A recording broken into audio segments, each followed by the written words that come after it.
Today on Profitable Properties, we're gonna reglaze some old wood windows.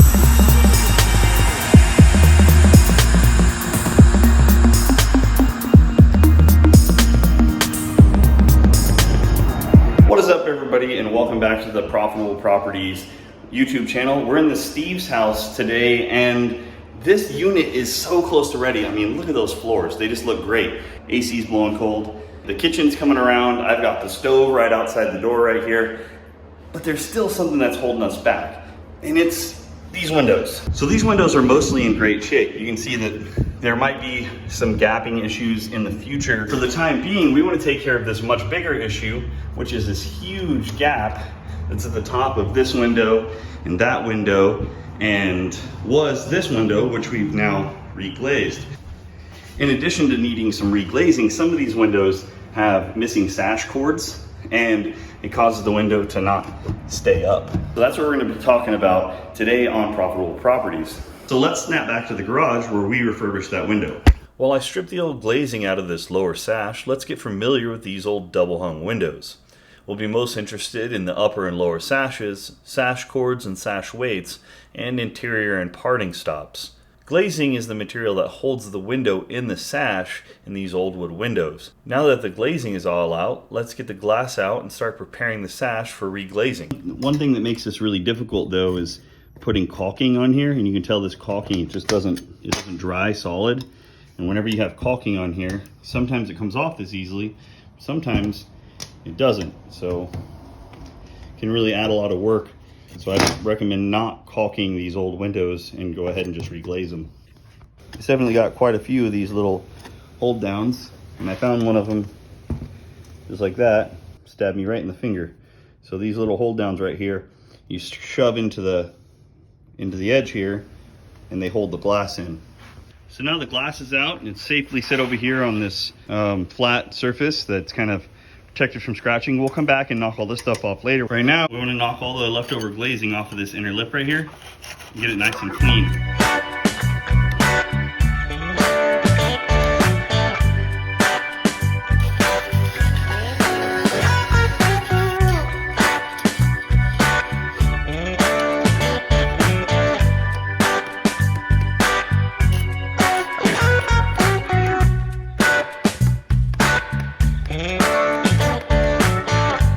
Now that we got everything on the window cleaned up and we got the corner here adjusted, we're gonna go ahead and add this, which is a piece of dowel rod. I think it's 1/4 inch. Doesn't really matter as long as the drill bit matches the size. You can't use this in California because it could give you cancer. What we're gonna do is we're gonna drill a hole or two. So what I found was giving it like a little pull down while you're beating it with whatever hammer's closest helps get it all the way through.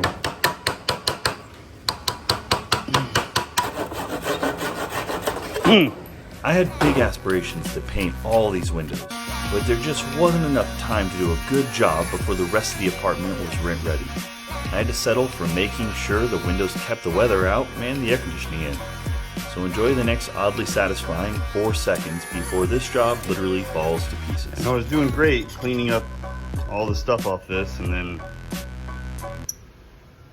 dang it. It's been a day since we were last working on this window here, and I've run over to a place called Ziegler Glass, which is a massive glass company. Huge area with just everything you can imagine inside. And they cut me a nice little piece of glass to replace the one that I snapped in half. They were nice enough to charge me to put it in this little container. And I even talked to the guy that was working there, and he showed me what kind of table they use to cut glass. It was pretty interesting. He said just a piece of plywood with a kind of a thin blanket, like a moving blanket over the top. And that'll allow you to, put some force on it, but also not have it give to where it breaks it, and then also not scratch the glass, which was important to everybody there for some reason. So I have gotten this glass, and we'll go ahead and throw it in this thing, and then we'll get to glazing it, which is the reason why we're here, hopefully with less breakage this time. Just grab it right now and check the fitment. Like a glove. All right, I'm pretty happy with that. Now we can come over here and take this stock of all these little pieces here, and the way it worked out is there was like 3 per side, and we'll just put them in the exact same way we got them out. So I'm kind of understanding you want to take the glass and pull it all the way up against the edge here before you put your little piece in.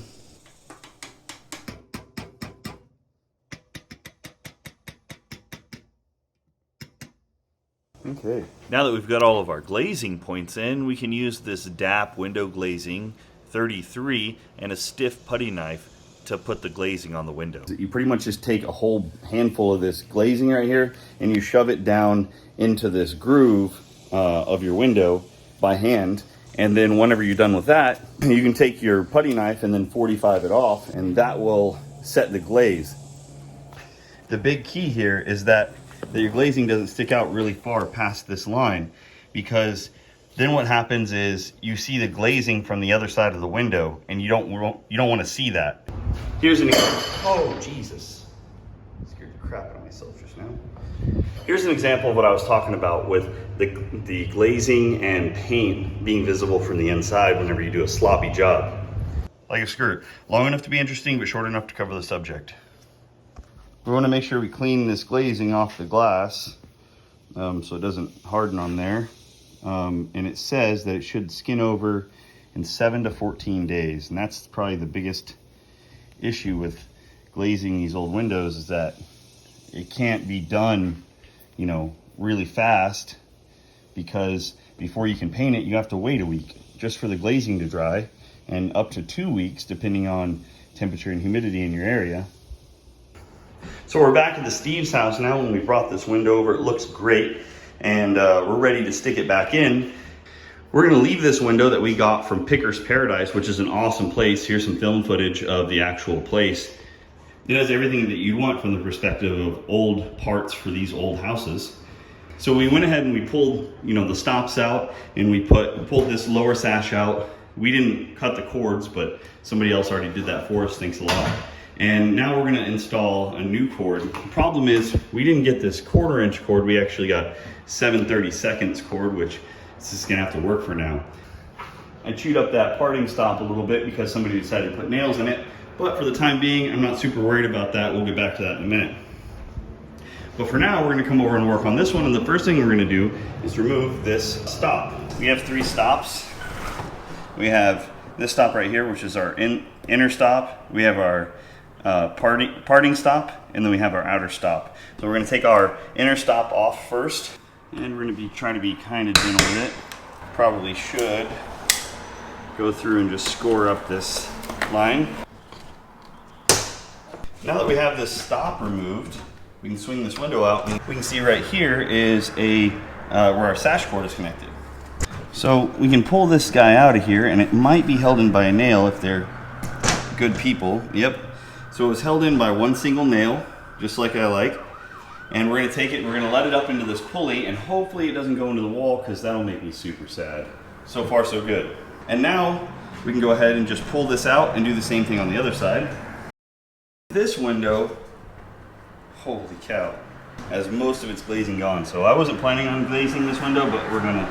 Now that we have the front stop out and the lower sash out, we can pull this parting stop out. We'll start off the same way we did with the other one and score it up.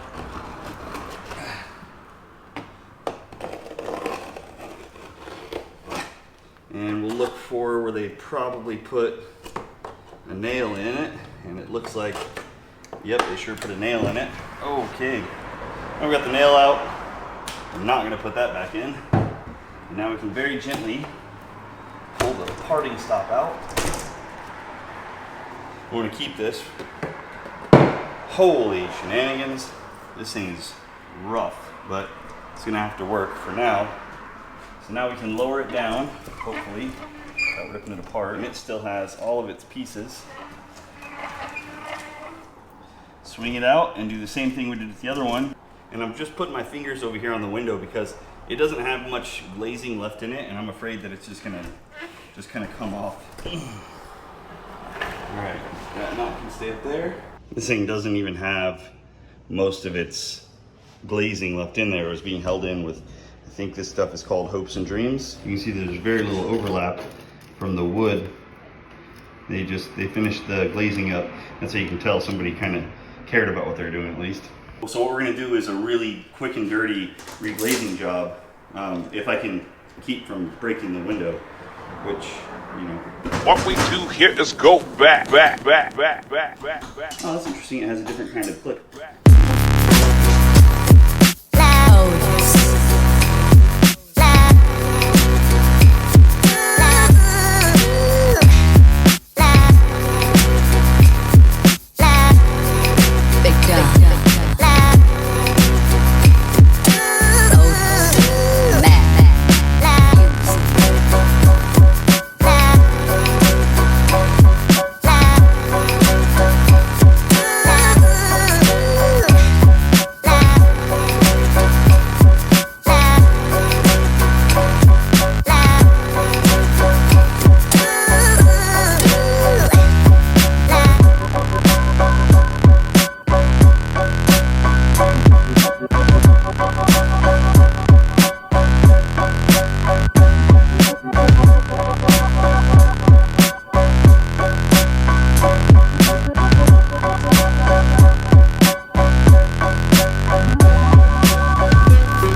add some real stuff to this video. A lot of this stuff I'm not an expert in, obviously, but here's a clear demonstration. And when I say I'm not an expert, I can figure out how to reglaze a window. That's pretty easy. But trying to get windows out that other people have caulked into these is very, very challenging. And to be completely honest, like, using my pocket knife is probably not the best idea. I should probably be using a razor knife, but I have now cracked 3 different pieces of glass trying to get one. Luckily I had some downstairs and I have 2 more pieces down there, but you know, it's really frustrating because this last one really got me. I was taking my time. I spent like an hour on it trying to get it out of there. And man, after an hour, just that last little bit, I was breaking loose and it just moved just enough or whatever happened, and pow, cracked. And as soon as that cracked, the piece of glass came sliding out of this frame like butter. So it's very, very frustrating. To recover the pieces of glass that I broke, I went to one of the big box stores and they happen to have this 3/32 of an inch, 30 by 36 chunk of glass. I only need 26 by 28, so I'm gonna have to do 2 cuts. The other thing that I did that is really dumb is I left all the glass cutting tools that I bought at the Steve's house. So rather than do the smart thing and drive back over to the Steve's house, I'm gonna try to do my pocket knife and score the glass, because that's all I need to do is score it. So hopefully it's sharp enough.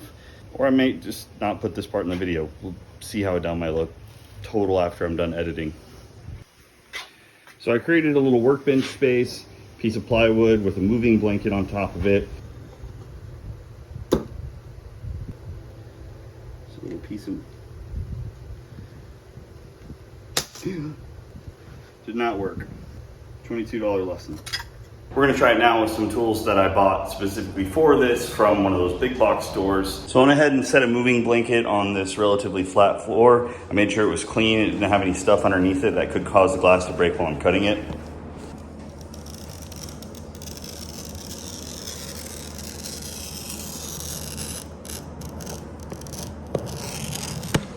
Found this little splinter of wood. Just put it right underneath the point I want to break, and then press. Ooh. Oh my gosh, it worked. What? Look at how straight that break is. And there was a broken piece already right from the home store. That's sick.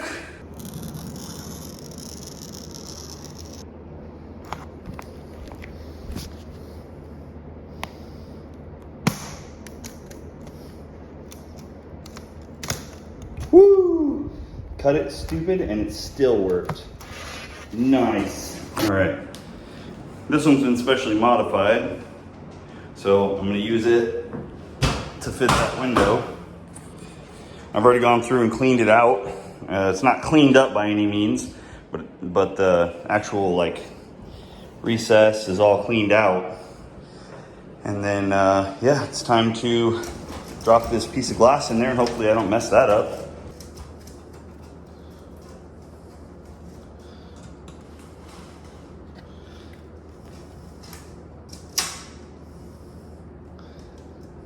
Whew. Yeah, buddy. Next, it's time to install these glazing points, the point of which is to hold the glass in while the glaze is curing. So we're going to drop these in probably just all around except for over there. I don't think we're going to do any there because it's supposed to like kind of slot in. It's a little different. All right, so we're going to reinstall these windows the same way we took them out. We're going to take our upper sash, locate it in the same spot. Same thing. Sometimes it needs a little persuasion. Put our parting stop back in. Bam, that one's in. Double check that this works. It works. Ooh, I gotta get a rag and wipe all that stuff off. That's better-ish. It feels even heavier, right? It feels more solid. Just having that glazing done. So most of these have a nail that goes through the knot, and I would highly recommend, if you're going to do it, go ahead and put the nail back through the knot. That way the rope doesn't come flying out later on.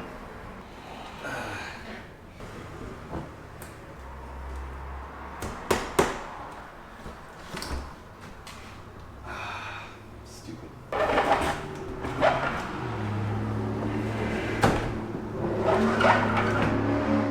Inner stop. Fortunately, the center one has these missing ropes. We're going to take open this right here and see if the weights are even down in the weight pocket. If they are and I can reach them, then we'll pull the weight up, we'll tie it off, and we'll make it work. I feel like I should change the channel name to the Sweaty Remodeler. So right here where we have this pulley sash cord missing, we can just look right down there. Oh, there it is. And judging by the end, somebody definitely cut it off, but you get a really good view of how the system works with the weights in the weight pocket. It's actually really, really neat. And then there's the upper sash cord hanging down. And sometimes when they don't have these bottoms right here, they can fall a lot further down, but you know, luckily we got this, so we can just hook up this sash cord. We'll run it up and just kind of let it dangle out here until we figure out what the length we need, and then we'll cut it appropriately, just so that it has just a touch of tension on it.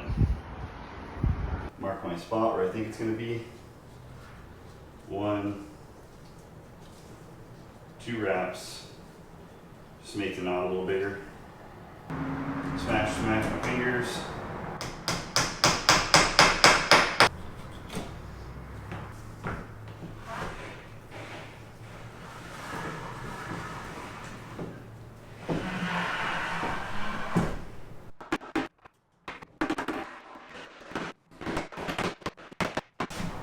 Like a glove.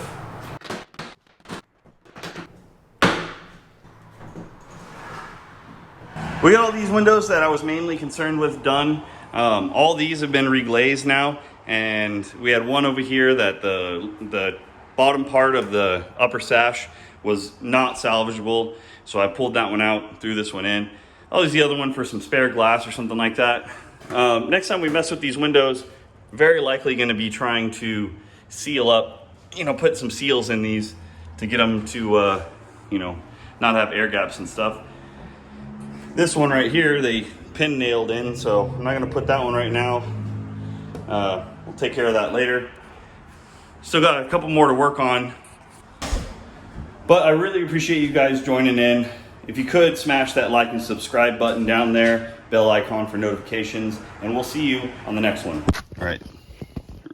The reason I'm having you film this is because I can't even look at it. I gotta look away because I don't want to get glass splinters in my eyes. Ready? There.